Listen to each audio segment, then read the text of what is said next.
Gente que chega na igreja com aquela sensação, cheguei para dar uma cantada, aí eu faço um louvor, dou uma aquecida no louvor, depois eu escuto uma palavra que eu não sei se é uma palavra ou uma palestra coach, e depois eu vou para casa achando que estou bem. Existe uma espécie de efeito placebo da celestialidade. Só que, quando isso não entra em mim, mexe profundamente com as minhas emoções, com as raízes do meu ser, a ponto de fazer com que eu me mexa na vida, isso não é espiritualidade, isso é só religião. E uma religião voltada para o Deus mais perigoso que existe, o Deus do ego. Não tem droga mais mortal do que a droga do ego. É muito perigoso isso. Olha, a fé cristã, para ser genuína, para lidar com essas emoções que a gente tem, notem que eu vou trabalhar o tempo todo aqui, emoções e espiritual na mesma dinâmica. Porque, sinceramente, a gente ainda tem uma mentalidade muito grega de departamentalizar tudo. Ainda tem gente que pensa assim, bom, eu chego na igreja, aí quando eu entro na porta ali, eu aciono o modo espiritual, aí eu estou no modelo espiritual. É tão crente que você vai cumprimentar com ele, nem sente a mão dele, que ele já celestializou. Não é? Super santo, naquela coisa super saiyajin gospel, né? Ele aciona uma potência espiritual. Aí ele chega em casa e volta a ser demônio. Não, gente. Meus irmãos, graça e paz, amém? Que bom estar com vocês mais uma vez. Eu quero louvar a Deus por essa oportunidade. Que bom que nós conseguimos levar essas semanas, esse mês aí, e o quanto Deus tem feito nas nossas casas, nas nossas vidas. Eu quero começar aqui hoje pela via da gratidão, agradecer ao pastor Clóvis. Obrigado, pastor, em seu nome, a todos os pastores da igreja. Obrigado pela honra, a oportunidade de estar com vocês aqui. Nesses dias eu sei que Deus tem falado aos nossos corações, tem sido uma bênção para nós. Amém, irmãos? Obrigado pela paciência em me ouvir. Tem umas loucuras no meio aí, relaxa. Isso sou eu. Hoje eu estou com a família inteira aqui, como o pastor falou. Tem a minha mãe, irmã Maria Brizotti, está aqui. É a responsável por a gente estar de pé lá em casa, é ela, né, minha mãe. Minha esposa Mari, meu filho Eduardo e meu irmão Lucas, que já é de casa, congrega clandestinamente aqui, junto com nós, né? A gente já veio algumas vezes aqui, né? Por gentileza, abra sua Bíblia aí, nesse texto, 1 Tessalonicenses, capítulo 5, versos 15 a 18.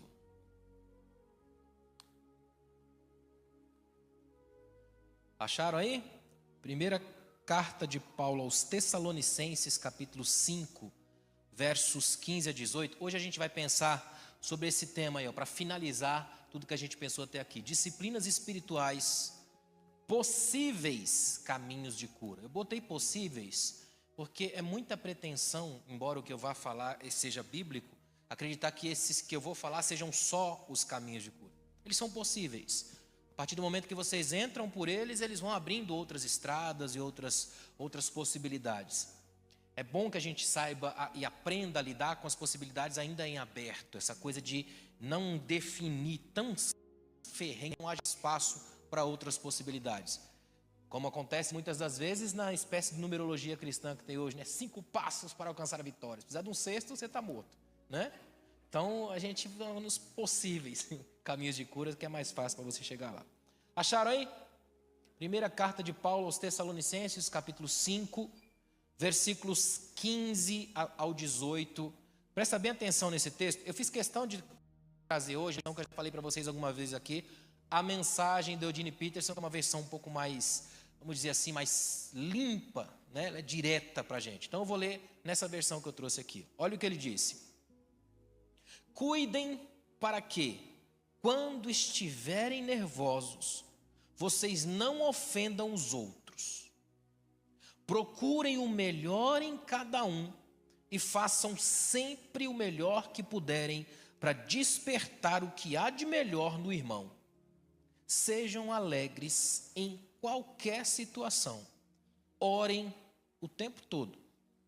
Deem graças a Deus, não importa o que aconteça. É como Deus quer que vocês, que pertencem a Cristo Jesus, vivam nesse mundo. Amém. Esse é o tipo de texto que a gente detesta na Bíblia, né? Porque ele vem com os 2 pés no peito, não é? E nessa leitura que eu vim aqui, vem até com pedra na mão, né? Ela é um texto mais leve, então ele não faz esse rodeio que a gente faz. Às vezes as nossas bíblicas tão clássicas, tão bonitas, a gente termina o texto dizendo, nossa, que lindo, não entendi, mas é tão bonito. eu gosto desse texto aqui porque ele faz o contrário. Ele deixa muito claramente, depois de ler essa versão aqui, não tem ninguém aqui dentro que não possa dizer que entendeu, a não ser que você esteja dormindo por aí. Esse texto aqui tem essa característica, tanto que eu só para provocar vou ler de novo. Pode ser? Agora presta bem atenção nesse texto aqui, ó. Escute. Imagine o pastor Eugene Peterson, que foi um pastor, como eu já expliquei a vocês, que ele interpretou, traduziu, melhor dizendo, fez uma versão do texto bíblico do original para pregar na sua igreja. Então esse aqui é um texto que surgiu de púlpito, de mais de 40 anos de experiência pastoral de púlpito. Então imagina que ele, quando termina, eu acredito, quando ele terminou de fazer essa versão, ele deve ter pensado, atingir exatamente o ponto que eu queria. Foi muito certeiro, eu diria cirúrgico, quando ele diz, cuidem, o verbo cuidar é muito importante, cuidem para que quando estiverem nervosos, vocês não ofendam os outros. Vocês lembram que eu falei umas terças-feiras atrás que tem gente que quando está doente mata o outro? É isso. Procurem o melhor em cada um e façam sempre o melhor que puderem para despertar o que há de melhor no irmão. Eu gostei da forma como ele traduziu, porque a sintaxe grega é nesse sentido aqui, de forçar a ideia do melhor, uma repetição da ideia. O judeu, na língua hebraica, não há superlativo. Então, para mostrar a força do que eles querem enfatizar, eles dão a repetição. E nesse texto ele deu essa ênfase na palavra melhor. Olha que interessante. Procure o melhor em cada um, façam sempre o melhor que puderem para despertar o que há de melhor no irmão. O final é maravilhoso. A pessoa já está pensando que vai ser para ela e ele termina dizendo, é para o irmão, não para você. Façam o que há de melhor para o irmão. Sejam alegres em qualquer situação. Eu já vejo gente protestar, mas não dá. Nesse caso dá porque a alegria aqui é fruto do Espírito, é diferente de felicidade. Felicidade você não consegue o tempo todo, mas a alegria dá. Porque para nós cristãos, alegria não é um sentimento, é uma pessoa, Cristo. Se você está em Cristo, você pode ser alegre o tempo todo. E ele termina dizendo, orem o tempo todo, deem graças a Deus, não importa o que aconteça, é como Deus quer que vocês, que pertencem a Cristo Jesus, vivam neste mundo. E aí que está um grande problema, a gente vive num mundo que faz absolutamente tudo que é possível e impossível para nos lembrar que a gente não é desse mundo, não é? É interessante isso, parece que a sensação que a gente tem, para quem de fato é cristão, ama a Deus e está envolvido com a sua palavra, percebe-se em constante incômodo de lugar. Você já se sentiu nesse sentido, assim, de aqui é um lugar estranho? O C.S. Lewis chegava a dizer que se você sente que em algum momento você não está bem nesse lugar, nessa vida, você sente uma coisa estranha, como se fosse um vazio em relação a esta vida, este é apenas um dos sinais de que você não é deste mundo. Graças a Deus por isso. Há um outro mundo possível, uma escatologia da esperança. É que quando a gente fala escatologia na igreja, pira os irmãos tudo. Relaxa que a escatologia aqui é da esperança, é só glória, não é monstro no final de tudo. Amém? É um outro nível de ideia. A vida com Deus, para a gente começar a trabalhar essa ideia de disciplinas espirituais, a vida com Deus exige esforço, diligência, busca. Por isso eu botei a palavra no plural, disciplinas. É uma coisa que tem sumido da mentalidade da espiritualidade contemporânea das igrejas. Disciplina. A sensação que eu tenho cada vez mais hoje é que grande parte das igrejas trabalham uma espiritualidade extremamente light, flex, clean. Quase não há nada mais de disciplina, quase não existe a palavra renúncia, quase não há mais o desejo de fato de alguma coisa que mexa comigo e que cobre de mim certos preços. Ou seja, exercícios espirituais são instrumentos fundamentais da saúde emocional. Só que tem um preço, e olha que interessante, não é de graça, é pela graça. Tem uma diferença imensa aí. Nada do que a gente está vivendo aqui é de graça, é pela graça. Tem uma diferença imensa. Até porque o oposto de graça não é esforço, é mérito. A gente tem que lembrar disso. Tem um esforço em nós. É preciso que a nossa fé seja também desenvolvida no princípio de fazer um esforço. Muitos dos cristãos que estão nas igrejas hoje nem lembram que isso acontece. Tem muita gente que está vivendo uma espiritualidade lá sofista celestial, esperando a próxima onda. Não tem? Gente que chega na igreja com aquela sensação, cheguei para dar uma cantada, aí eu faço um louvor, dou uma aquecida no louvor, depois eu escuto uma palavra que eu não sei se é uma palavra ou uma palestra coach, e depois eu vou para casa achando que estou bem. Existe uma espécie de efeito placebo da celestialidade. Só que, quando isso não entra em mim, mexe profundamente com as minhas emoções, com as raízes do meu ser, a ponto de fazer com que eu me mexa na vida, isso não é espiritualidade, isso é só religião. E uma religião voltada para o Deus mais perigoso que existe, o Deus do ego. Não tem droga mais mortal do que a droga do ego. É muito perigoso isso. Olha, a fé cristã, para ser genuína, para lidar com essas emoções que a gente tem, notem que eu vou trabalhar o tempo todo aqui, ó, emoções e espiritual na mesma dinâmica. Porque, sinceramente, a gente ainda tem uma mentalidade muito grega de departamentalizar tudo. Ainda tem gente que pensa assim, bom, eu chego na igreja, aí quando eu entro na porta ali, eu aciono o modo espiritual, aí eu estou no modelo espiritual. É tão crente que você vai cumprimentar com ele, nem sente a mão dele, que ele já celestializou. Não é? Super santo, naquela coisa super saiyajin gospel, né? Ele aciona uma potência espiritual. Aí ele chega em casa e volta a ser demônio. Não, gente. A ideia do cristão é completamente diferente. Em tudo que ele é espiritual. Você não vai encontrar Jesus no Novo Testamento dizendo para os discípulos, ó, vocês têm que ser espirituais, hein? Vocês não estão sendo espirituais como eu. Não tem. Para Jesus a espiritualidade não estava além da vida, a vida era espiritual. Ele pega Salomão, peso pesado da história de Israel, e bota abaixo de um lírio do campo. Porque para Jesus a espiritualidade está em tudo, absolutamente tudo. Então sua saúde emocional e sua saúde espiritual não são instâncias separadas de você. São feitas numa fusão sagrada, estão dentro da sua vida. Esse corpo também é templo do Espírito. O que te habita, o que te toca, estar na sua pele é sagrado. E isso é importante. Amém, irmãos? Ou seja, o que está exigindo da gente? Ó? Exige a conversão do querer. Dá uma olhada nessa imagem aí. Ó. A conversão do querer. Todo mundo acha lindo quando a bailarina levanta os pezinhos, né? E gira, e roda, e faz aquele negocinho. E a gente fica até olhando, meu Deus, simétrico, perfeito. Para chegar naquilo tem isso aí, ó. Esse esforço, essa disciplina, essa constância. Enquanto a gente não sacrifica os nossos desejos e delírios no altar do quebrantamento, não seremos transformados de jeito nenhum. Porque enquanto não houver um profundo e genuíno arrependimento para levar a essa renúncia, não enfrentaremos o que Paulo chama em Romanos 6,4 de novidade de vida. A novidade de vida não é quando a gente se converte a uma nova proposta, é quando a gente abandona os velhos enganos. E aí a gente aprende a ver com olhos novos as velhas coisas que Deus tem feito na gente. É uma mudança de mentalidade. Então é importante demais a conversão do querer. Aliás, gente, se tem uma coisa difícil de converter no crente, é o querer, é o desejo. Tanto que, como dizia C.S. Lewis, no momento que a gente canta é o momento que a gente mais mente, não é? Você já cantou umas coisas assim, tipo, Senhor, vou aonde o Senhor me enviar? Não vai nem do outro lado da rua? Deixo tudo aqui. Não deixa nem. O celular não deixa de jeito nenhum. Não é? A gente canta umas coisas assim que às vezes eu fico pensando em umas mentiras que a gente canta que são tão bonitas. Por exemplo, ó, não sei se vocês já cantaram aqui. Olha que mentira bonita. A gente canta assim, ó, somos corpo. Já cantou? Assim bem ajustados. Olha que lindo. Unidos. Totalmente ligados. Não é uma mentira bonita? Totalmente ligados. Vivendo em amor. Olha que lindo. E vai subindo. Uma família, e vem a frase, sem qualquer falsidade. Oh. E como eu sempre digo, não é para você parar de cantar não, porque crente é malandro, ele foge. Não, continua cantando e fazendo virar verdade. Amém? Simples assim. A gente pode pegar outra via, né? Não precisa necessariamente fugir disso. A questão é, quando a gente não converte o querer, a pergunta é, de quem é o querer que temos? Se não há conversão no meu querer, essa vontade de quem? Quem é que opera em mim?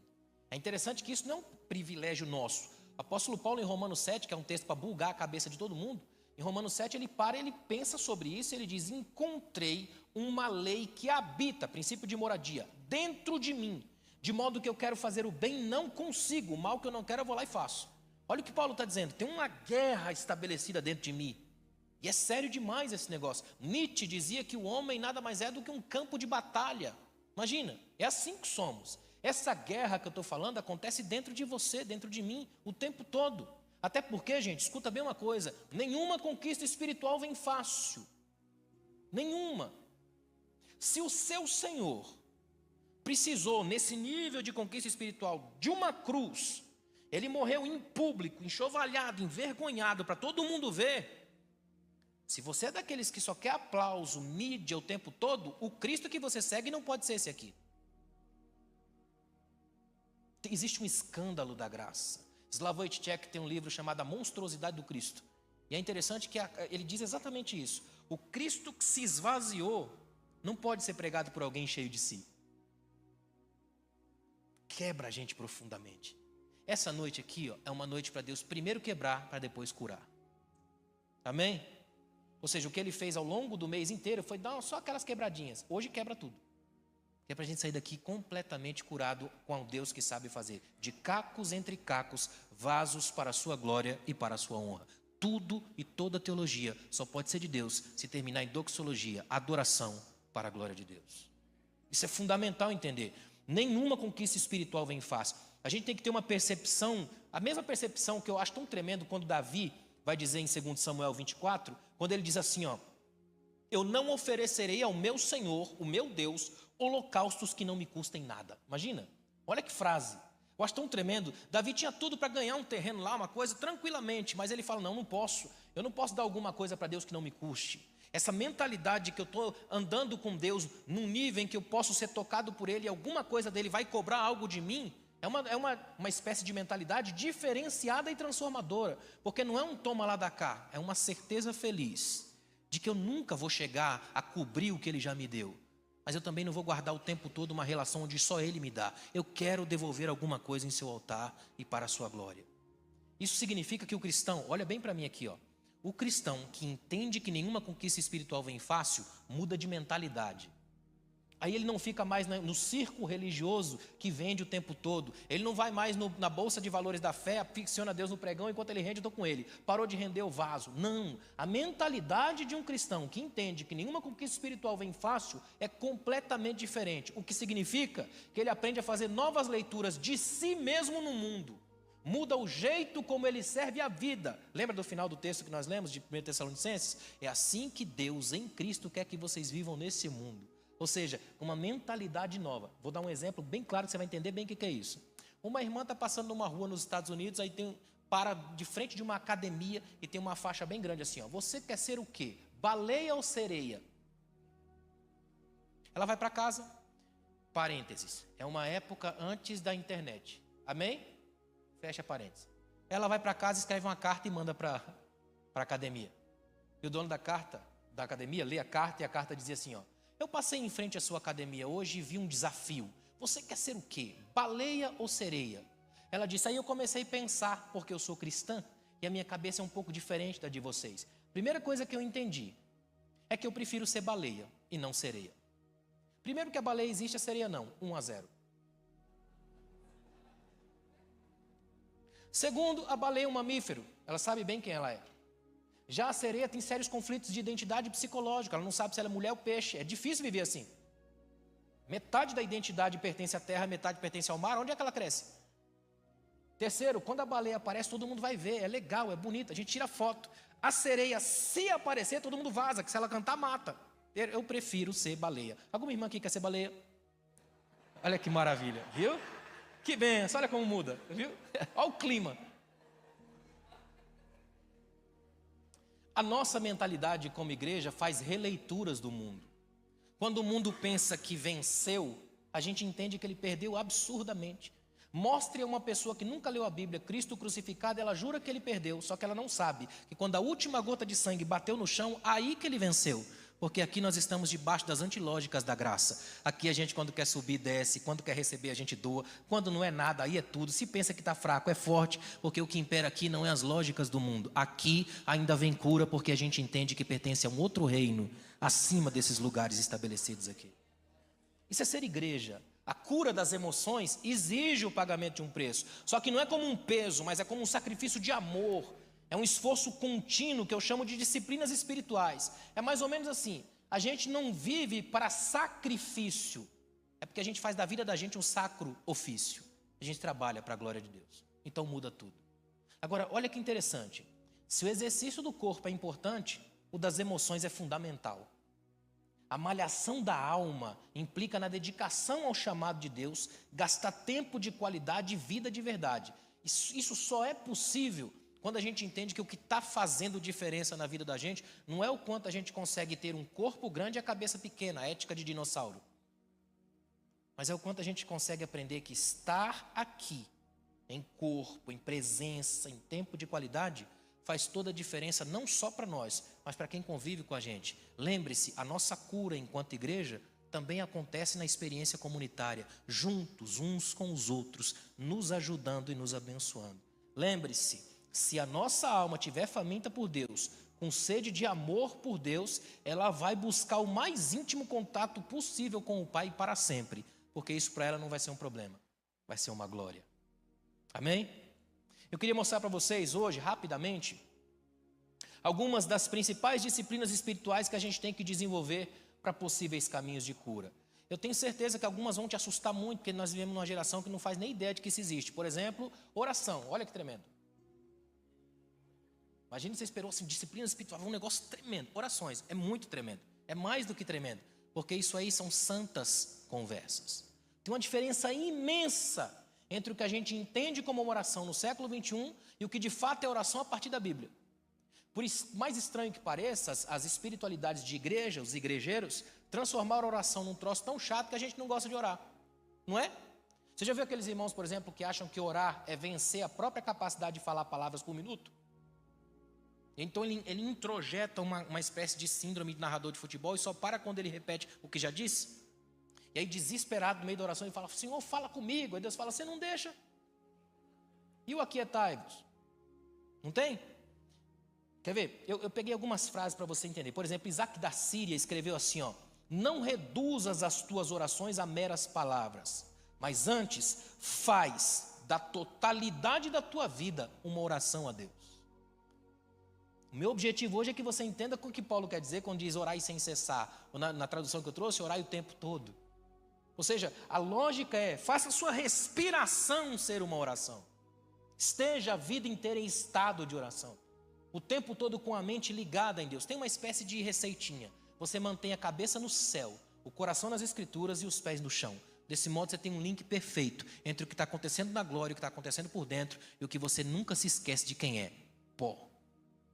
Essa é a lembrança que a gente tem que fazer. Outra coisa, Robert Moore McCheyne escreveu assim, ó: aquilo que um homem é de joelhos perante Deus, isso é o que ele é, nem mais, nem menos. Simples assim. Porque esse é o tipo de mentalidade que a gente tem que resgatar. Santas conversas com Deus. Quer ver? Só pensa, não responde não, só pensa. Como é que andam as tuas conversas com Deus? Como é que você conversa com Deus? Uma coisa que eu acho legal de algumas igrejas, tem umas igrejas que têm as liturgias diferentes, e como eu viajo muito, você não faz ideia do que eu já vejo. Tem igreja, por exemplo, que de vez em quando, do nada, o pastor fala assim: vamos fazer uma oração com o irmão fulano. Aí pega o irmão de surpresa. A primeira coisa que ele faz quando chega aqui é mudar de voz. Eu acho tão estranho. Imagina Deus lá em cima orando: e agora, quem que eu vou ouvir? Porque o que subiu é um, o que falou é outro. Tipo um Frankenstein gospel. A gente muda de voz para falar com Deus, né? Impostação de voz. Eu estava lendo esses dias, estava numa livraria, aí estava lá o tema do livro: faça a oração que Deus ouve. Eu pensei, o difícil é achar uma que ele não ouve. A Bíblia diz que o ouvido dele não está gravado, né? Imagina, todo dia alguém inventa uma coisa diferente de oração. Tem gente, por exemplo, que pensa que Deus tem certo retardo mental. Então ele tem que dizer para Deus exatamente os milímetros, as coisas do jeito que é, senão Deus dá errado. Imagina. Tem gente, por exemplo, que acha que Deus tem sérios problemas de autoestima. Então na hora que ele começa na oração, ele lembra a Deus tudo aquilo que Deus nunca esqueceu o que é. Senhor, o Senhor disse lá na tua palavra, né? E prega para Deus meia hora antes de orar. Ai, como é legal a oração do crente. Aí a gente pensa: pastor, mas o importante é a gente orar assim. Não. Eu estou falando para líderes. É ou não é? Não dá para a gente continuar colocando nos irmãos uma mentalidade tão difícil do que seja oração. E sabe por que a gente passa isso? Porque a gente não faz. Quer ver uma coisa? Na Bíblia, a mentalidade de líder é: você precisa ser para fazer. Por exemplo, no exército do rei Saul, você não encontra nenhum matador de gigantes. Nenhum. Por quê? Porque Saul não era um. Agora vai no exército de Davi. Tem um monte, porque Davi era um. É preciso ser um líder para formar outro. Sabe quando é que você vai fazer os seus liderados orarem? Quando eles te virem orando. Esse é o grande problema. É preciso ser para fazer. Se tem uma coisa que não funciona na igreja, é alguém que finge, mas depois não é. Aqui, o engano não cresce, porque Deus não permite, Ele tira de sua casa. Essa é a grande verdade. Olha que coisa interessante, ó. Eu até coloquei aqui. Olha isso aqui. Oração não é negociação, é relacionamento, é bendita conversa. Só que grande parte do nosso modelo de oração estabelecido nas igrejas de hoje é negociação. Grande parte deles é até feitiço gospel. A gente tem que fazer negociação, faz daquele jeito, faz do outro, inventa, cria. A gente cria uma mandingazinha gospel, um abracadabra cristão para ver se funciona. Só que é importante lembrar que não é negociação, é relacionamento. Quando você pensar numa imagem do que seja oração, pensa na conversa à mesa. A troca de ideia, a conversa profunda, que deve fluir entre o que a gente come, intimidade profunda. Essa é a oração, porque ela vem de falas e escutas. Tudo está envolvido no processo. A verdadeira oração, ao mesmo tempo, ela é busca e produto da intimidade, numa espécie de relação de retroalimentação. A gente ora para buscar intimidade com Deus e essa intimidade leva a gente a orar cada vez mais. Deu para entender? É uma retroalimentação. Acontece aqui, ó, seus joelhos te levarão mais longe que os seus pés. Você crê nisso? Seus joelhos te levarão mais longe que os seus pés. Eu li esses dias, não me lembro o nome do autor, um autor inglês, mas ele disse: a única distância genuína que dá para medir é a distância entre os seus joelhos e o altar de Deus. Olha que tremendo. Você se ajoelha e está do lado, porque é desse altar que vem essa transformação. Se alguém te perguntar um dia assim, por que o cristão tem que orar? A resposta é bem simples, porque Jesus orava, ponto. Foi o que ele mais fez. A oração, irmãos, ela é curativa, ela é possível caminho de cura. Por quê? Porque as nossas emoções em frangalhos, em dor, em angústia, enquanto a gente fala, solta, deixa fluir, essa coisa é terapêutica, é profundamente saradora. É fundamental entender isso. Quando a oração é verdadeira, ela sempre terá o elemento da reverência, o abandono do orgulho, a confiança vigorosa de quem nós somos, ouvidos por Deus por isso, por estarmos falando com Ele. Lutero, por exemplo, dizia que a oração expressa essencialmente a nossa fé em Deus mediante uma subida do coração para Deus. Olha que tremendo que é isso. E é bom lembrar Lutero hoje, 31 de outubro, dia da reforma, não é? Olha que tremendo.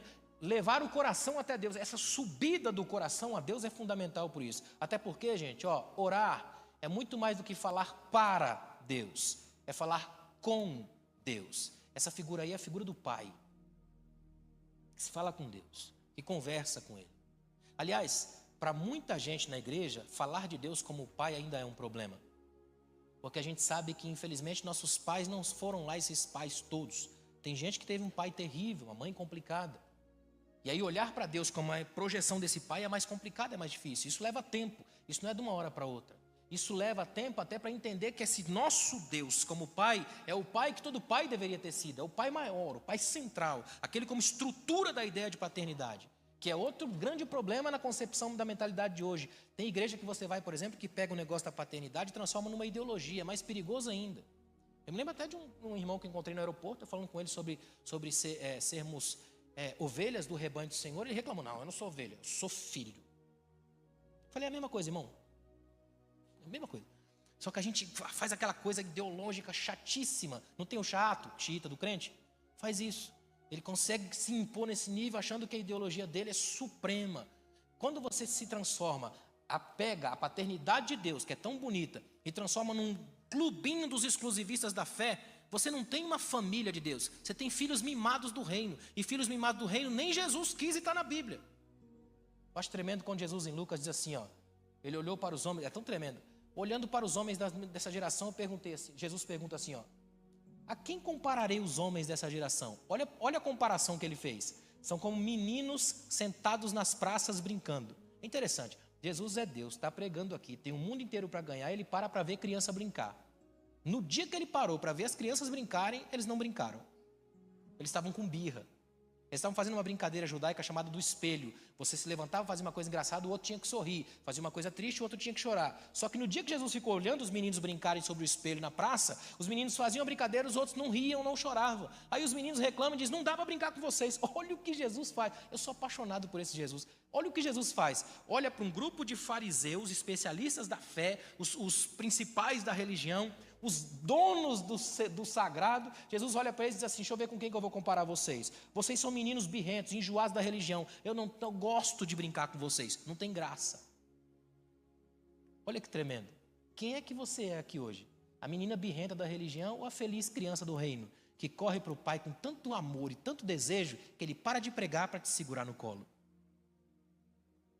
Como é triste quando nos tornamos uma igreja de meninos birrentos da religião. Sabe aqueles birrentinhos de religião? Gente que chega, meu Deus, essa pessoa veio para cá tão pecadora na cidade. É meninozinho birrento da religião. Medo que tomem o brinquedinho dele. Como é bom ser a feliz criança do reino. C.S. Lewis escreveu assim, ó, se você não gosta de aniversário infantil, criança de 5 anos, provavelmente você não vai para o céu. O reino de Deus é o reino das crianças. E o céu é lugar da felicidade extrema, perto dele. Há liberdade em você? Há alegria para fazer esse tipo de oração? Não é por acaso que Jesus tenha deixado uma oração tão bela para os seus discípulos e para nós. Pai Nosso. Aliás, o Pai Nosso, dá para fazer uma série só sobre o Pai Nosso. O Pai Nosso, você tem uma ideia? Ele abre com um desejo de Jesus. Olha que lindo. Lembra que eu falei da conversão do querer? O Pai Nosso nada mais é do que um querer, um desejo de Jesus. De quem que era o Pai? Não era dele? Só que os discípulos chegam para ele e falam: Senhor, ensina a gente a orar. Está aí um pedido maravilhoso. Quando os discípulos pediram para Jesus aumentar a fé, ele diminuiu. Não, o grão de mostarda está bom para vocês. Agora eles pedem: ensina a gente a orar. Só que eles são judeus, eles oram desde que nascem. Judeu tem oração para tudo, até para colocar a mesa. O que eles estão pedindo não é uma oração a mais para enfiar no catálogo lotado de orações. O que eles estão pedindo é: Senhor, a gente viu o Senhor orar e é muito diferente. Ensina a gente a fazer do teu jeito. Aí Jesus abre assim, ó: o Pai, sabe o Pai? Sei, é meu, não é? É. Só que eu quero e eu deixo vocês chamarem de nosso. Quando vocês forem orar, pegue o Pai que é meu e diz assim: Pai Nosso, eu deixo. Até orar o Pai Nosso já é participar de um desejo de Deus. O Pai é nosso, é dele. Mas ele deixou que a gente chamasse de nós. Por isso que ele é o primogênito de muitos irmãos. E a gente se cumprimenta como irmãos aqui, ó. Filhos do mesmo Pai, mesma fé, mesmo Senhor, na mesma palavra, indo para o mesmo céu. Aqui nesse lugar não é lugar da competição, é da celebração. A oração faz esse movimento.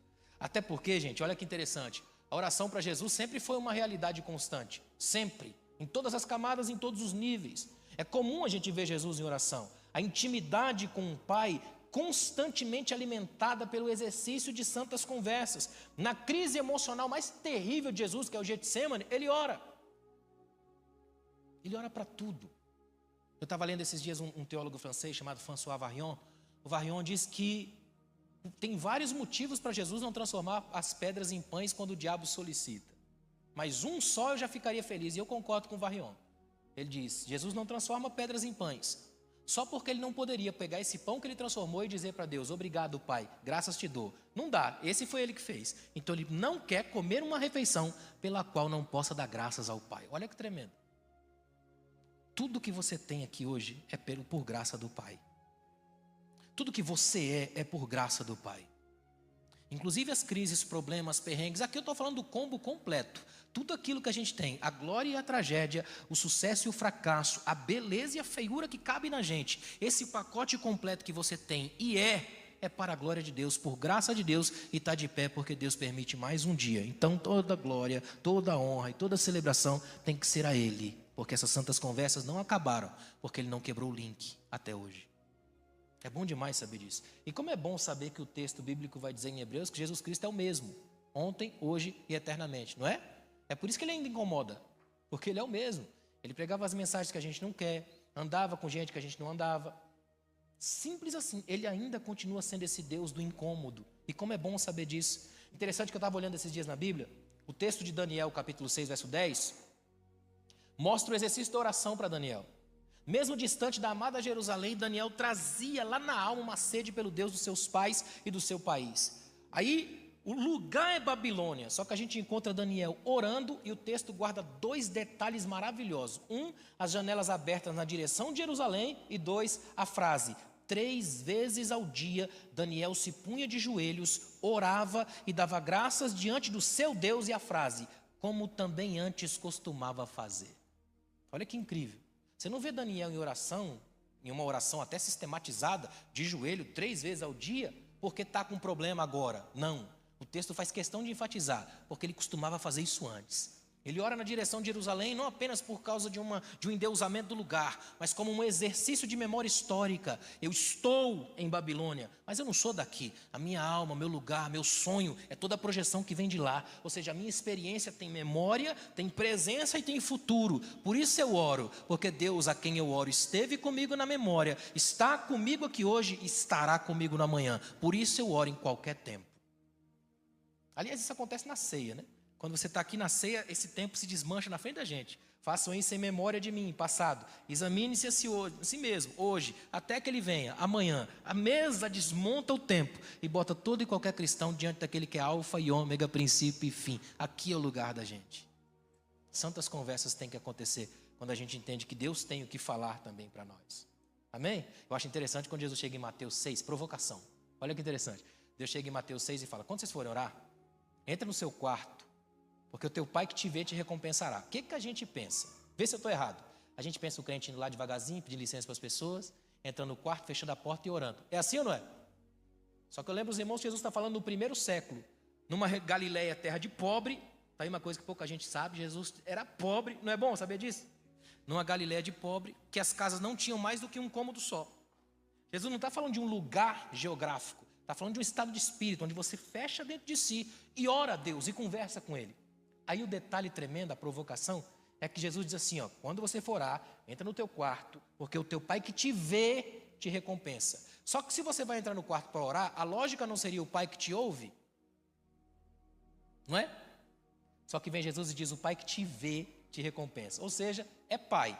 Pai sabe o filho malandro que tem. Por isso que geralmente quando você ora, a resposta não tem nada a ver com o que você pediu. Você fala, Senhor, eu não pedi isso. É porque ele não está ouvindo, ele está vendo o que você precisa e a resposta dele tem a ver com o que você é, não com o que você imagina, ludibria e joga para fora.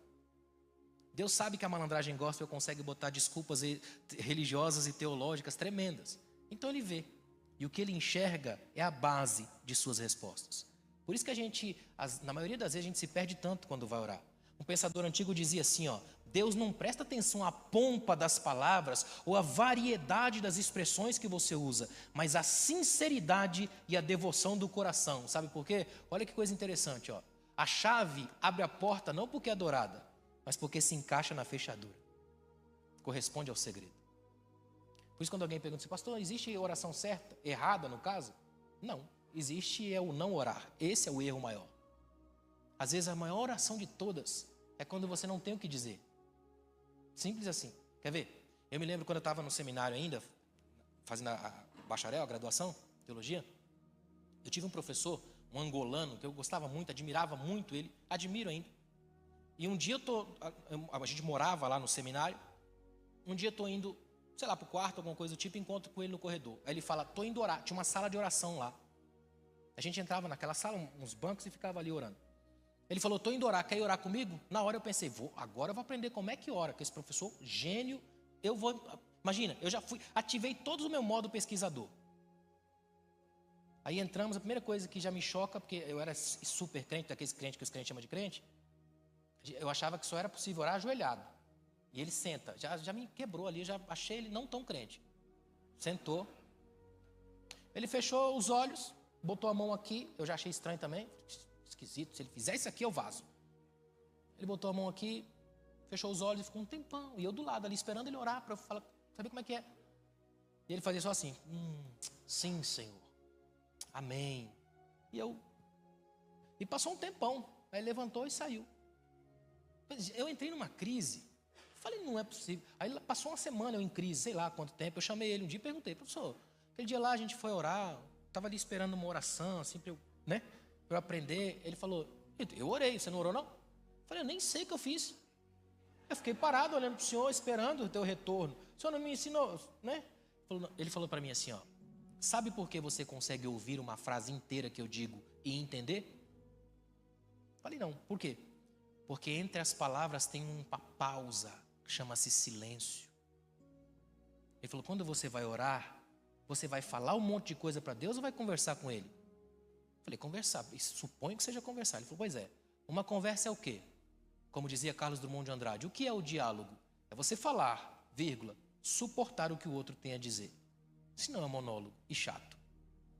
Daquele dia em diante eu aprendi a valorizar o meu silêncio. Perguntaram para Teresa de Ávila, o que a senhora diz a Deus quando ora? Nada, eu só escuto. Fala para a senhora, nada, ele só me escuta. É uma troca de presenças, porque esse silêncio é mais profundo do que palavras falsas da religião. Apenas gaste tempo numa conversa que seja mais presença do que uma fala que não tem significado algum. Amém? Deu para entender até aqui? Se a gente quer realmente um poderoso caminho de cura, não dá para abrir mão da disciplina da oração. É por isso que Paulo vai dizer, orem sem cessar, o tempo todo. Façam da vida de vocês uma vida de oração. Isso significa que nos piores ou nos melhores momentos, a sua dinâmica de vida não vai se alterar. O que vai alterar é o motivo da oração. Ou você vai orar em gratidão, ou você vai orar esperando o momento da gratidão aparecer? Essa é a dinâmica da oração. Amém, gente? Tá tudo bem aí com vocês? 2, olha que interessante, segundo caminho de cura aí, ó. Meditação nas escrituras, olha que tremendo. Santas leituras, podia chamar de jantar, né? Lembra da metáfora bíblica? Coma esse livro? É isso aí, ó. A ideia bíblica é isso aí, ó. Se você está com uma fome espiritual monstruosa, significa que está comendo Bíblia. Quem se acha empanturrado nunca comeu. Essa é a grande certeza. Esse texto é um texto que sempre deve gerar em nós nutrição espiritual de alto nível. Tratamento espiritual sem Bíblia é mortal, porque sem a palavra a gente tem alívio, mas não tem cura. Muita gente passa por isso. Já viu aqueles irmãos que têm aquelas caixinhas da preguiça, quer dizer, da promessa? Não é? Você só tira bênção, é só milagre, você está no pior, desobediente até medula, aí tira lá, meu filho, eu te abençoarei. Olha que bênção. Não. É outro nível de envolvimento com Deus quando se trata da relação espiritual, da meditação. Notem que eu não coloquei leitura das Escrituras, mas meditação. Meditação é uma coisa muito maior. Não tem a ver com sentar e fazer posição de lótus, muito pelo contrário. Meditação tem um sentido hebraico de comer, mastigar, sentir o gosto. É o exato oposto da murmuração, que é a mastigação daquilo que deveria ter esquecido.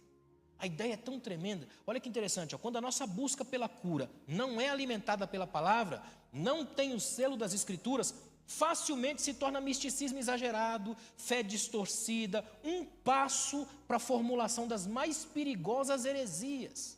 Ou seja, o crente que não tem base nas Escrituras, ele é a presa fácil do charlatão. Ele entra nisso aqui, ó, axologia. Não tem axólogos na igreja? Ele acha sempre tudo e nunca encontra o que não sabe o que procurar. Como diziam os filósofos antigos, quem não sabe o que procura não identifica o que acha. Há muita gente que não faz ideia do que está falando. Aí joga no texto bíblico. Já viu aqueles irmãos que dizem assim, está escrito lá em Crescentares, né? Heresiastes. Tem esses textos aí da NVA, nunca vi antes, não tem? Muita gente anda na axologia, porque não faz ideia da raiz, da razão, do estrutural que deve ser a Bíblia na nossa relação de fé. Não há esse alimentar-se da palavra. Então o que há? Há o grito, a substituição pela lógica da plástica, a performance. É quando a coisa aqui no púlpito tem que ficar maior do que aquilo que eu tenho para dar. Quanto menos Bíblia você tiver aqui, mais você vai precisar encher esse palco de um monte de coisa. É aqui que você vai mentir para os crentes da cara dura, você vai inventar os testemunhos, não tem? Dos evangelásticos, estica para dar a sensação de glória. Você já viu aquele... Irmão, fala a verdade. Você já escutou um testemunho de crente que mal milagre é a gente acreditar? A cronologia nunca bate. O cara acabou de vir dos anéis de Saturno num congresso intergaláctico, né? O cara converteu Thanos. É um negócio de doido, irmão. Nunca funciona, nunca dá certo. É um negócio tão espetacular, tão... Aí quando o cara começa a olhar que você está fazendo conta, ele já começa... Não olha para mim com cara de delegado, não. Não é? Qual que é a lógica? É destruir os processos de pensamento. O maior crime que se comete numa igreja hoje é o crime de pensar. É interessante, né? Interessante que Descartes vai dizer, penso, logo existe. Tem um monte de crente que não pensa e existe, é estranho. Como é importante a gente relembrar que é possível ser uma igreja que pensa, uma igreja de gente inteligente. Você não precisa cometer suicídio intelectual para ser cristão. Dá para ser cristão e pensar no mais alto nível, porque o Espírito de Deus areja, potencializa, empodera a nossa mente, a capacidade da gente de pensar. Eu creio nisso. Falar sobre a importância da Bíblia para o cristão, na verdade, é dissertar sobre o óbvio. Já era para a gente saber disso, não é? Às vezes eu fui numa igreja, o pregador deu essa daqui, ó. Você já foi naquela igreja que o pregador fala, vire para o seu irmão do lado e fala alguma coisa? Você já foi? Pode falar, pastor, não vai olhar não, não é? Fala a verdade. Você já percebeu que quando o pregador fala, vire para o seu irmão e fala alguma coisa, você vira para ele, finge que falou, ele finge que ouviu? Aí ele dá um sorriso amarelo, porque ele finge que falou, você finge que ouviu, aí os dois fingindo, viram para o pregador e fingem que obedeceram. E ele finge que vocês fizeram. Todo mundo unido num fingimento gospel. Imagina. Aí esses dias numa igreja que eu fui, pastor, o pregador falou desse jeito assim, ó, vire para o seu irmão e profetize. Na hora eu pensei, meu Deus, não é possível. Porque pensa comigo, olha o padrão bíblico, tem Deus que levanta seu povo, aí levanta um profeta, usa o profeta para falar ao seu povo. É assim ou não é na Bíblia? A dinâmica do profetismo bíblico. Deus, que tem seu povo, levanta um profeta para falar para o seu povo. Não é assim? Agora, se todo mundo é profeta, cadê o povo? A gente fez um milagre de sumir com o povo de Deus, só tem profeta. E é estranho que na Bíblia, quando um profeta profetizou outro profeta, deu morte. 1 Reis 13. Olha que loucura. E a gente tudo unido no ministério esquisito da mentira gospel. Porque é um lugar de egos massageados, coisa que as escrituras não farão. Eu tive um professor que dizia, sabe quando você vai ter certeza de que está lendo a Bíblia corretamente? Ele dizia na sala de aula, quando você sentir que ela te acertou com a força de um soco na boca do estômago. É quando o texto que você come é doce, mas desce amargo. Porque o compromisso da Bíblia não é com você, é com a verdade. E nós estamos vivendo uma igreja, no século XXI no Brasil, onde parece que todo mundo é super. Tem igreja que eu vou que eu tenho a sensação de estar numa espécie de Liga da Justiça gospel. Só tem super-homem e Mulher Maravilha. Todo mundo é herói. Ninguém mais perde, ninguém mais erra, ninguém mais chora, ninguém mais vai na oração, ninguém precisa de mais nada. Por isso que se ama tanto que tira 915 fotos de si o dia inteiro. Aí a pergunta que eu faço é, onde está em Bíblia nessa espiritualidade? Muita gente não faz ideia do que é amar a palavra e se dedicar a ela. Nós temos, eu vou ser gente boa essa noite, nós temos mais de 70%, 80% do público de igreja que nunca leu a Bíblia toda pelo menos uma vez e ainda tem coragem de dizer que ela é a regra de fé e prática da igreja. Como? Se a gente não lê. Não tem aqueles crentes que ele lê só uma coisinha assim em Gênesis, aí ele lê Salmos, que é fantástico, de vez em quando um Provérbios, aí ama os evangelhos para brincar de gostar de Jesus, e vai uma piraçãozinha gospel lá em Apocalipse, um Blade divino, caçador de monstros. Termina assim, de vez em quando um profeta ou outro, porque ele lê a Bíblia como quem assiste série. Ele maratona um texto. Ele não faz ideia de que o texto bíblico não é um texto para ser lido como quem quer dominá-lo e controlá-lo, mas como quem precisa ser dominado por ele. É preciso ler a Bíblia como quem tem fome e sede. Essa é a ideia. Falar sobre a importância da Bíblia é despertar sobre o óbvio, é fazer um discurso absurdo. Olha o que eu escrevi, é dever de todo cristão, não somente estudar a Bíblia, mas acima de tudo, amá-la. Olha que interessante, ó. Presta atenção nisso aqui. A Bíblia não deve ser uma espécie de livro de receitas da celestialidade. Ela deve servir como um manual de conduta do cristão, norteando a sua vida, inclusive emocional. Toda. Manual de conduta. Eu coloquei receitas da celestialidade exatamente por isso. Ainda tem gente, pasmem vocês o que eu vou dizer, isso aqui é uma verdade, parece uma anedota, mas é verdade. Uma irmã no Rio de Janeiro falou num programa de rádio, inclusive, que tinha a receita para as dores. Você está com a dor, está com, sei lá, o negócio lá, você toma chá de Salmo 91. A miserável falou na rádio. Você arranca a página da Bíblia, põe na água, toma e faz chá. Agora, haja Bíblia, irmão. Imagina a situação, haja Bíblia. Você lembra de uns tempos atrás aí que tinha um povo místico, esotérico, gospel, botava copo de água em cima da televisão, lembra? Duvido fazer isso com a TV LED. O grande milagre é equilibrar o copo. A gente está numa geração que ainda tem esses problemas aqui, ó, porque não aprenderam de uma vez por todas que o texto bíblico não é uma receitinha de remédio. Não. A ideia do texto é conduta celestial do cristão. Se tem uma coisa que também é remédio para a emocionalidade, é o amar a palavra a ponto de nutrir-se dela. A nutrição espiritual não vem se não for pela palavra. É por isso que as igrejas que ainda têm saúde espiritual saudável, ainda são igrejas de púlpitos saudáveis, onde se pode pregar a palavra. Vocês sabiam que não é toda igreja hoje, aliás, é bem menos, cada vez menor, o número de igrejas que tem esse tipo de culto, onde o tempo maior é da palavra? Sabiam disso? Ainda tem hoje uma série de igrejas cujos os lugares e o estabelecimento religioso já não permite esse tipo de linguagem aqui. É terrível. Spurgeon dizia o seguinte, o príncipe dos pregadores do século XIX, que a Bíblia fala no tom de voz do próprio Deus. Olha que tremendo. Ou seja, esse princípio divino tem que ser bem claro na nossa vivência cristã. Nós não somos uma comunidade vivendo sobre as suas próprias regras. Nós somos uma comunidade de Deus vivendo sobre as regras de Deus através da sua palavra. Isso é ser igreja. A pergunta que fica aqui, ó, é essa aqui, ó. Qual é o grau de importância que você tem dado para a Bíblia na sua vida? Porque sem a Bíblia, o desespero eclesiástico vai inventar outras palavras para substituírem a palavra. Qual é o grau de importância que você dá à Bíblia? E eu não estou dizendo de você levantar... vou dar um grau de importância agora que o pastor falou terça-feira. Aí levanta na quarta, lê um texto de manhã. Aí outro texto à tarde e outro à noite. Na quinta, só o de manhã que esquece da tarde e leu da noite. Aí na sexta é só o de manhã e no sábado não lembra mais. É assim que funciona quando o crente tenta fazer birra gospel. A ideia aqui é fazer com que esse texto, o texto bíblico, seja para você um companheiro de vida, de jornada, de caminhada. É comer o texto, Essa expressão é muito poderosa, comer o texto. A gente vive, irmãos, num dos piores tempos no sentido de confusão. É um tempo onde a gente carece do resgate da Bíblia como lâmpada para os pés. Lembra do Salmo 119? Lâmpada para os meus pés, a tua palavra? Ou seja, quem tem Bíblia como bússola, lâmpada, diretriz, não se perde nas loucuras da sociedade contemporânea. Porque se a Bíblia for uma realidade diária na construção de fé, a gente vai ser cada dia mais moldado pela graça de Deus. Um povo que tem Bíblia no coração e na alma não se torna presa fácil de qualquer charlatão de púlpito. Jamais. Agora, olha interessante isso aqui, ó. A pessoa central da Bíblia é Cristo. Portanto, uma espiritualidade sem Bíblia, automaticamente será uma espiritualidade sem Cristo. Veja como é sério o negócio.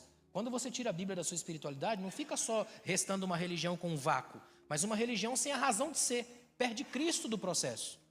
Lutero, falando sobre esse assunto, fez uma excelente comparação. Olha o que ele disse. Da mesma forma como a gente vai até um berço só para encontrar um bebê, a gente também vai para a Escritura só para encontrar Cristo.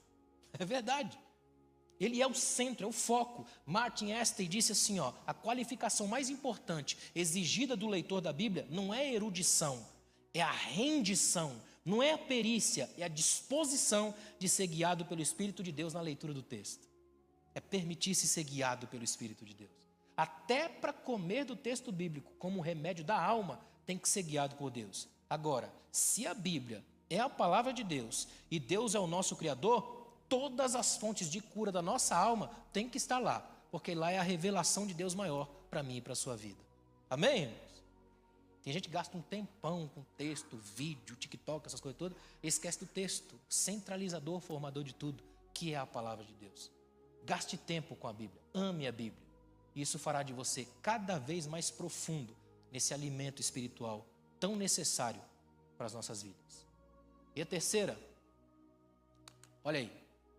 Jejum. Lembra dessa palavra? Você ainda lembra que isso existe? Jejum? Santas renúncias. Você já teve santas conversas, né?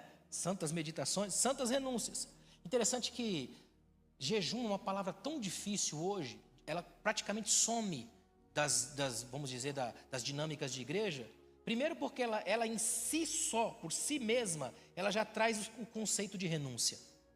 Né? Não tem um jejum fácil. Tanto é que a gente inventa milhões de formas de lidar com o jejum. As grandes perguntas que os crentes fazem, pode isso, não pode aquilo, isso a metade, isso a outra metade. Jejum é tudo aquilo que mexe na sua renúncia, que dói.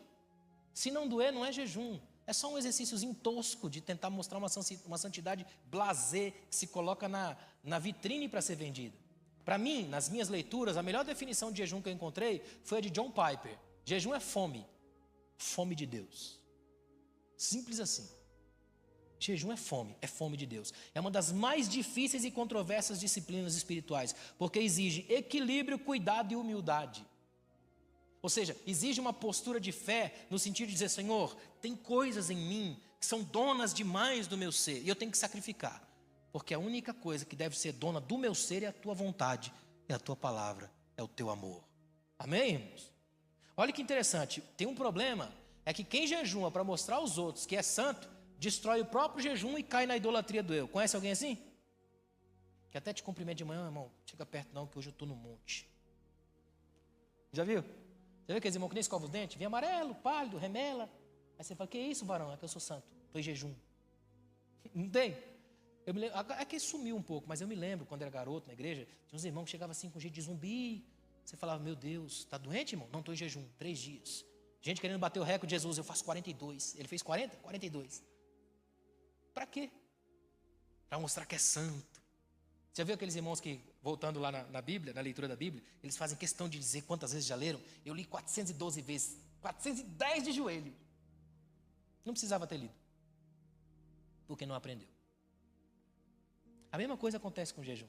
Se você faz jejum para mostrar para os irmãos que é santo, é melhor não fazer. Come, varão, come tudo, pizza, banco, o que vier. Quem faz para mostrar, não precisa fazer. Simples assim. Quem jejua só para obter alguma bênção, deturpa completamente o sentido e erra o alvo, porque transforma o jejum em moeda de troca. Jejum é encontro profundo com Deus, a ponto de dizer, Senhor, o que eu estou entregando para o Senhor aqui também tem parte da minha dor, também é aquilo que me machuca, também é aquilo que me fere. Não é só aquilo que eu estou fazendo para obter algo, mas estou fazendo porque já tive algo de ti. Olha que interessante, ó, a gente vive num tempo que exige de nós isso aqui, ó, santas pausas. Eu botei café porque eu gosto, você pode botar o que você quiser, laranja, chá, vai na paz. A questão é, faça a sua pausa. A gente precisa de santas pausas. É tão sério o negócio do descanso que na Bíblia é mandamento. Uma coisa que eu acho interessante é que Deus, na sua primeira ação, depois da criação lá no Gênesis, Ele faz uma santificação do tempo. Nós fazemos santificação de lugares. O púlpito é sagrado, a mesa da minha casa, a cama, tal, templo. Deus não, Deus santifica o espaço, o tempo em si. Ele vai e diz assim, ó, esse é o meu descanso. E descansou da obra que havia criado. Ou seja, o que é o jejum para nós no século 21? O jejum também é o descanso do consumo maluco da vida. Também é dar uma santa pausa para si mesmo. Ou seja, o jejum não tem apenas a ver com comida, mas com a totalidade da vida. Significa dar uma pausa para si mesmo na correria insana do existir. Toda vez que você dá essa pausa, de algum modo, você faz um jejum da loucura que é o tempo todo consumir tudo e todos. A gente vive numa geração que não consome só coisas, consome gente. Você já viu gente que quando sai de perto de você se glorifica a Deus? Fala só para nós aqui. A gente está em casa, tudo família aqui. Não tem gente que quando sai de perto fala, graças a Deus. Jejum de gente. Porque tem gente que parece que energiza a gente, não tem? Não tem vampirizações humanas? Por isso que até a gente tem que entender que às vezes a gente tem que se afastar para não pegar o tempo todo de todo mundo. Não tem? Esse tempo, eu acho tão bonito quando Jesus faz isso aqui, ó. Ele está lá no meio da pregação, o povo gosta tanto e vem para levá-lo rei, ele dá uma tangente e vaza. Nunca mais houve na história alguém que fugiu de multidões. Jesus fugia. Quer ver? Lá em João capítulo 6, Jesus vai e multiplica os pães. Agora imagina comigo aqui, ó. Vocês são a multidão, aí eu estou aqui com Jesus, pego lá, olha que interessante. Os discípulos começam a olhar que Jesus está pregando e a hora está avançando. Os discípulos pensam, vai acabar esse culto? Não, Senhor, é culto ao ar livre. Aí um dos discípulos, já malandro, falou, Senhor, eu dei uma volta aqui na região, não tem nenhum mercadinho aqui perto, não tem cantina, não tem nenhum japonês aqui para a gente comer, nada. Senhor, como é que a gente vai fazer com esse monte de gente aí, ó? Sabe o que eu acho tremendo? Jesus fala assim, ó, vocês é que tem que dar para eles o de comer. Imagina. Aí os discípulos começam, Senhor, complicado, já tem dinheiro, vai ser difícil aqui. De repente vem um garoto. É tão tremendo isso. O discípulo chega e fala assim, ó, tem um menino aqui, ó. Era o lanche do menino, gente. Os pãozinhos de nada, os peixezinhos, era lanche do garoto. Isso também é jejum. É interessante isso. Jesus está dizendo para os discípulos e para nós, se você estiver andando comigo, as tuas soluções têm que vir para todo mundo, não só para você. Não dá para você guardar para você. O que tem na tua bolsa tem que vir para a mesa. Senhor, mas é pouco. Aí já é comigo. Só traz. Sabe essa hashtag só vai? É de Jesus. Só vai. O cara vai, coloca o negócio na mão dele, ele multiplica os pães. Agora imagina a multidão. Graças a Deus. Todo mundo sentado, comendo até se fartar. Chega a sobrar. Todo mundo pegando o que sobrou. Aí a Bíblia diz que Jesus passou para o outro lado. No outro dia a multidão foi inteira atrás. Olha a lógica de multidão. Lógica de Bolsa Família. Tem pão hoje, tem cesta básica amanhã. Cola no homem. Amanhã vem macarrão, vem açúcar. Vamos colar no homem. O homem está dando comida para todo mundo. Sabe o que Jesus faz? Prega um sermão daquele que ele nunca mais seria convidado para pregar na sua igreja. Nunca mais. Detona. O povo começa a dizer, essa palavra aí é dura. Vai embora, todo mundo. O povo via pão em Jesus, só não conseguia ver Jesus no pão. Começa todo mundo indo embora. De repente, vem os discípulos. Eu acho tão legal os discípulos. Assessoria de imprensa. Pedro já chega com os discípulos e fala, Senhor, o senhor percebeu que o senhor pregou um sermão errado aí? Esse sermão do senhor é de culto de doutrina. A gente está ao ar livre. Nós estamos com uma cruzada, milagre está acontecendo, o senhor está bombando. Amanhã a gente tem nota de repúdio na Folha de Jerusalém, da Palestina. Logo de manhã, a gente dá um jeito de melhorar a situação. Jesus olha para os discípulos e diz assim, ó, vocês também não querem ir? Pode ir embora. E eu não acredito que Jesus fez uma pergunta retórica. Acredito que ele estava dizendo, vocês não querem ir embora? Vaza, todo mundo. Aí Pedro, por isso que eu gosto de Pedro, irmãos. Eu sou fã de Pedro. Quando ele erra muito, mas quando acerta é na veia. Naquele dia Pedro olhou para ele e falou, Senhor, para quem iremos nós? A pergunta dele não é para onde. Para onde iremos nós? Para onde tem um monte de lugar. É para quem iremos nós, se só tu tens as palavras de vida eterna. Olha o que ele está dizendo, Senhor, eu não sei se eu entendi direito, mas pelo que eu entendi, não tem concorrente para o Senhor. Se tiver bom eu fico, se tiver ruim eu fico, se tiver rendendo eu fico, não tiver rendendo eu fico, se tiver milagre eu fico, não tiver milagre eu fico. O que eu sei é, eu não consigo mais sair de perto do Senhor. Se tiver comida, se não tiver comida, eu fico aqui. Porque o Senhor é que define o lugar. Olha que maravilha que é isso. Até porque, gente, ó, Jejum não é exercício gospel para ajudar a emagrecer. Está vendo ali o obreiro ali, ó? É para engordar a alma, né? Ou seja, nunca se esqueça de que o jejum implica sacrifício, é um modo de educação da alma. Quando a gente jejua, a gente está dizendo para Deus que não é a necessidade que domina a nossa agenda, mas sim a vontade soberana do Pai, exige sacrifício. Olha como é importante. Não é aquele irmão que fala assim, estou precisando emagrecer, vou aproveitar e vou jejuar aqui. Não. O negócio é mais... E tem, né? Algumas risadas nossas já entregam. Outra coisa, jejuar, olha que interessante, não é destruir a carne para fortalecer o espírito. Isso é gnosticismo gospel. Jejuar é saciar a fome que a gente tem de intimidade com Deus e imitar Jesus porque ele jejuava. O que tem de crente gnóstico, não tem? Ele chega para você e fala, tá vendo aqui, ó, meu joelho todo machucado? É que eu oro, varão. Ele tem aquela ideia de arrebentar o corpo para fortalecer a alma. Ele acha que ele é um Sansão da espiritualidade porque ele é um anêmico do corpo. Não é?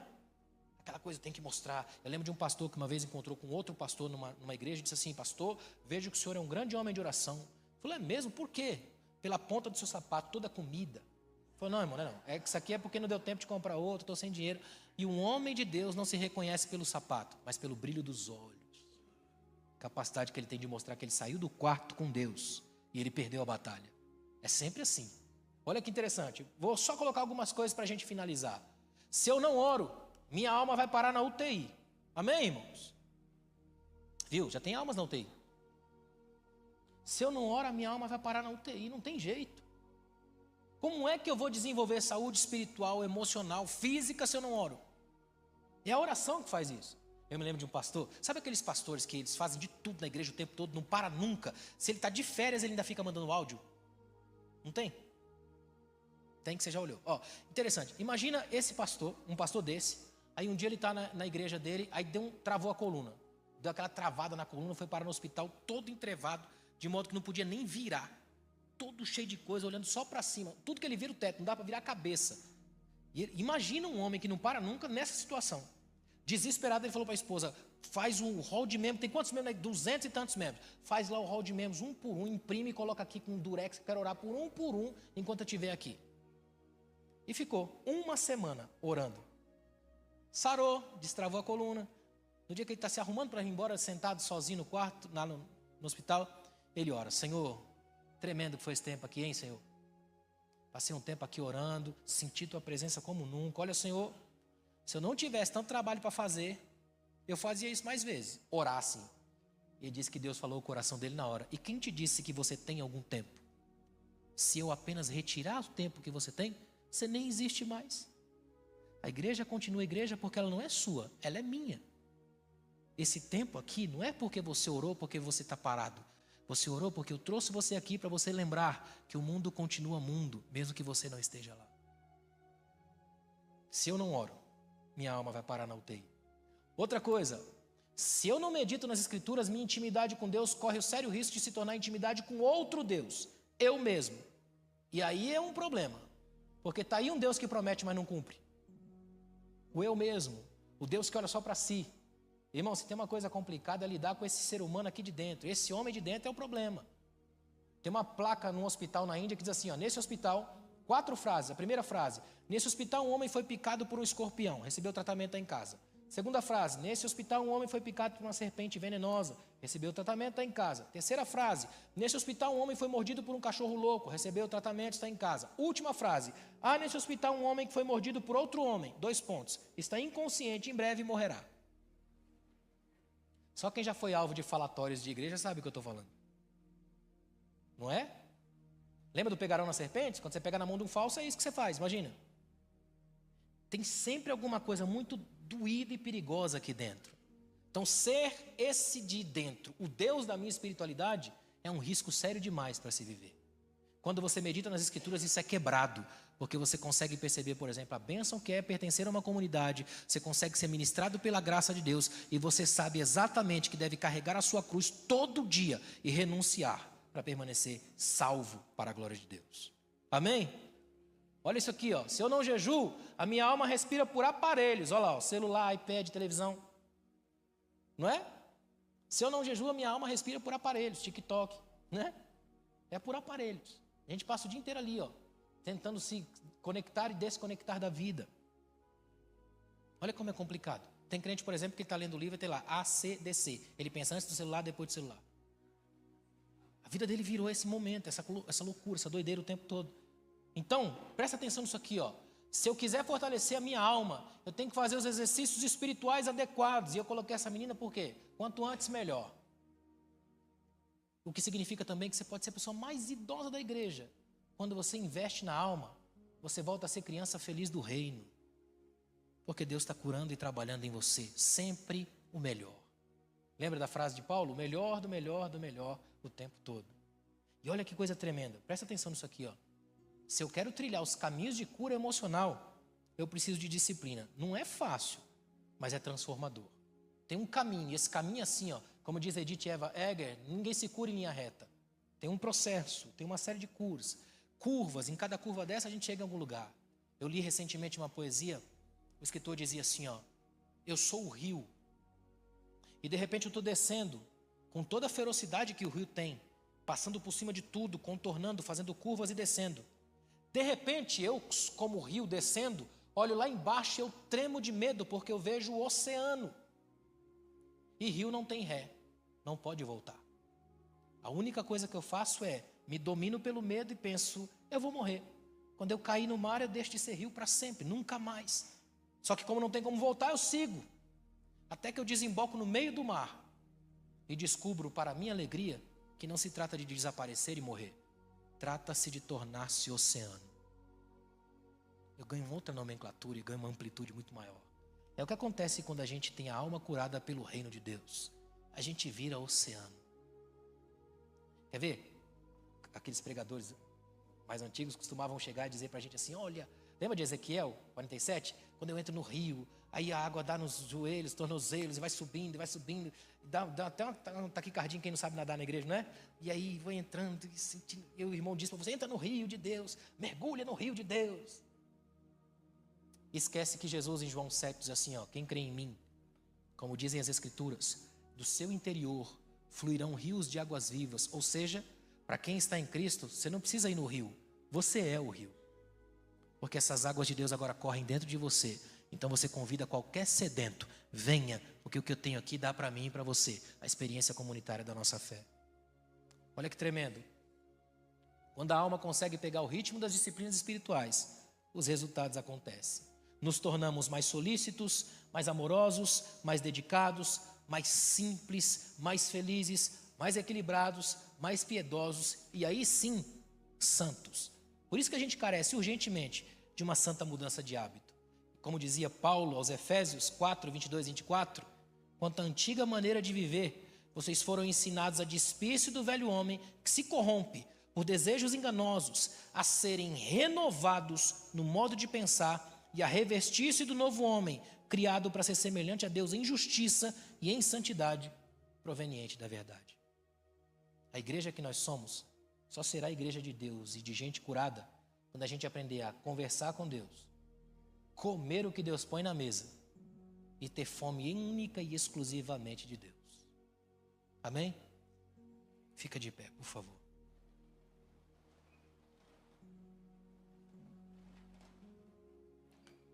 Eu quero fazer uma oração com você e eu queria que nessa oração você fizesse um momento de gratidão. Pode ser, irmãos? Você tem alguma coisa para agradecer a Deus? O simples fato de você piscar já dá para agradecer a Deus, né? Está lubrificando a córnea, então você não fica cego. Olha que maravilha. Já é uma benção. O fato da gente estar vivo aqui já é uma benção. Quem estiver aqui e for casado é uma benção. Encontrou alguém para amar e alguém que te ama. Olha que maravilha. Passou dos 10 anos de casamento é mais benção ainda. A pessoa te suporta do jeito que você é. Se você está aqui hoje vivendo, você tem motivo para agradecer. Chega a ser estranho dizer para pessoas na igreja vivam. É porque a gente se acostuma com pequenas mortes ao longo do tempo. A morte não te leva só quando você deita. Ela te leva quando você perde o gosto da vida. Tudo fica sem graça. Queria que você orasse essa noite em gratidão a Deus. Pode ser? Obrigado, Senhor. Obrigado por esses dias, por essa oportunidade tão maravilhosa, tão grandiosa que a gente teve. De passar todas essas terças-feiras aqui, pensando sobre a Tua palavra, refletindo sobre as doenças emocionais e saindo daqui, Senhor, um pouco mais cheios da Tua presença. que eu quero te pedir aqui essa noite é que abençoe cada um que está aqui com essa memória feliz e abençoada. Memória que produz gratidão, a memória do coração. Que a gente saia daqui hoje, Senhor, dispostos a viver a novidade de vida no Teu nome. Obrigado por cada homem e cada mulher aqui dentro. Em nome de Jesus. Amém? Que Deus te abençoe ao longo dessas semanas. Que Deus te abençoe no seu dia a dia. Mas olha, escute o que eu vou dizer a você. Se você só ouviu tudo que eu falei até aqui, assistir depois aí que disponibiliza, e deixar isso no hall de mensagens que você ouviu, vai ficar difícil. Agora, se tiver coragem de pegar essa coisa e levar para a vida, aí você vai experimentar transformações nunca imaginadas. Amém, irmãos?